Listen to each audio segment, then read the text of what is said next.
12वें घर में केतु बैठा है तो दूसरा घर और 12वां घर आपस में मिलते रहते हैं, तो चंद्र ग्रहण बनता है जो खराब माना जाता है। जो बात बोलता है वो सच हो जाती है, दूसरों को दिया गया आशीर्वाद फलता है और इसके मुंह से निकली हुई बद्दू बृहस्पति की हालत पे होता है, क्योंकि दूसरे घर का स्वामी पक्का घर बृहस्पति का है। अगर किसी कुंडली में बृहस्पति 5वें घर में, चौथे घर में, 9th में, 11th में लगन पे बैठा हो।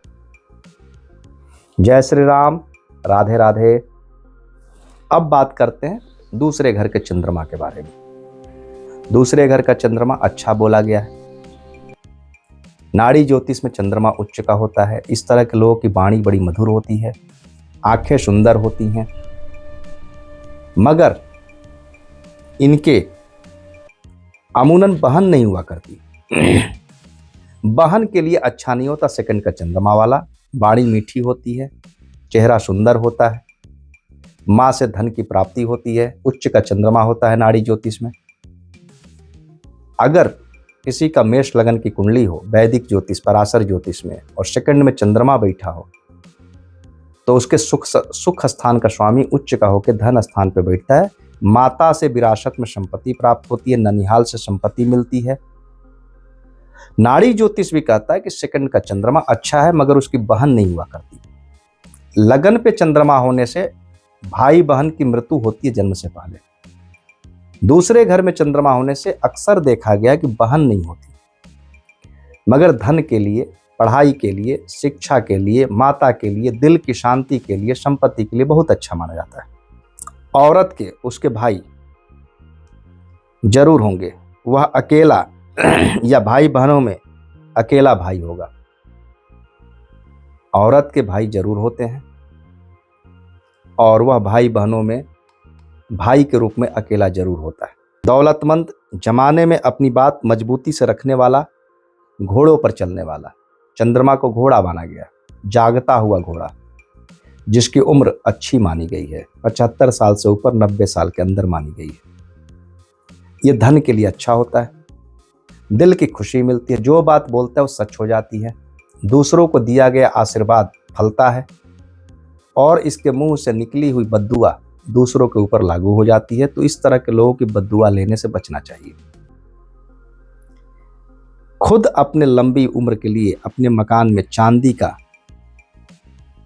सामान नींव में दबाना अपनी लंबी उम्र के लिए अच्छा होता है।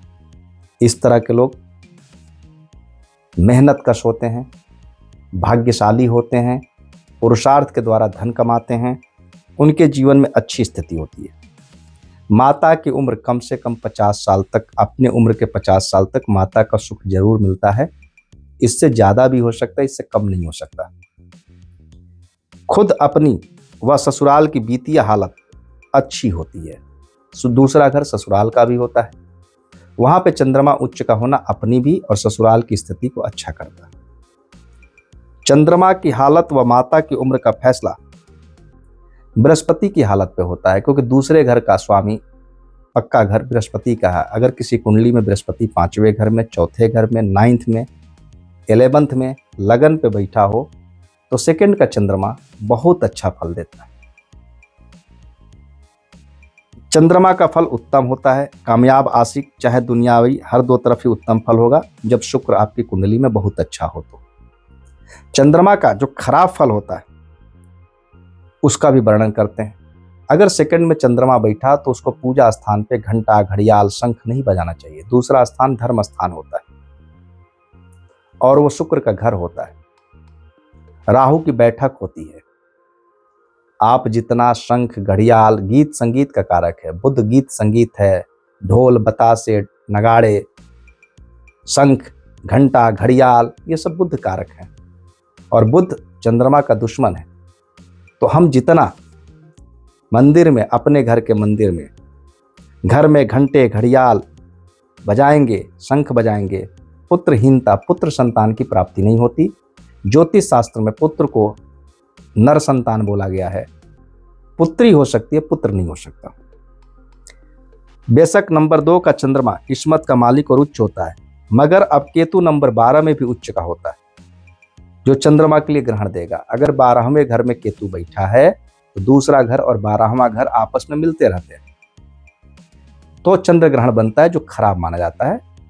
तो अगर चंद्रमा उच्च का हो, केतु 12वें घर में बैठा हो, तो चंद्र केतु का ग्रहण योग बनता है, जिसके लिए सबसे बढ़िया उपाय है कान को छिदवाकर सोना धारण करें, कुत्ते को खाना खिलाएं और 3 केला हनुमान जी के चरणों में ले जाकर अर्पित करें 42 दिन लगातार।